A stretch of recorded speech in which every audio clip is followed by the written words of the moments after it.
सलाम अलैकुम। मेरे नाल तामन कीता करो। मेरे बच्चे जेह्ड़े ना लाडे भुखे बैठे रहंदे। महंगाइयां ने वेखो ते जेहड़ियां हालात है ना, कोई कहंदा कोई नहीं। मैं बड़िया दुआवां देंदी बैठी हां। तो मेरे नाल महीने दे महीने कोई तामन कीता करो। 5 बच्चे न ते खर्चा होंदा है वाह वाह। ते जड़े है ना हुण पूरियां नहीं होंदियां पिछू। मेरे बच्चे किडे बने बाकी बच्चे पढ़न गए न ते 2 मेरे कोल बैठे न। या मुदरसे दे खर्चे होंदे न इतने साए साए। सारी परेशानियां दूर करे। ये मुसल्ला ही मैं बनाया किने महीना लग गया। ये खबरे गंदे मंदे वाट बूटे ते जड़े है ना ए आदि रोजी तो मैं चले चले न घाट बैठियां। क्या करूँ तो नहीं होंदी रोजी पूरी बच्चियां दी। 5 बच्चे लंबी जिंदगी करे सारियां जैद मुरादां पूरियां करे।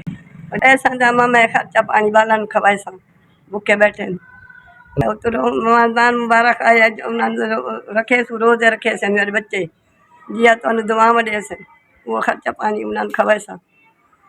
SBS मेरे को 15,000 पहुँचाया है जी हाँ। मेरे नाल तामन की चीज़ रखो। मेरे यतीम बच्चे ते मेरे नहीं बच्चे बहु खर्चे हैं जी हाँ।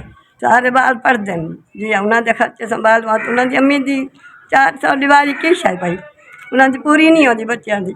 400 रुपये दिहाड़ी करा तो बच्चों शामिल खवाई। यस बड़ा शुक्रिया।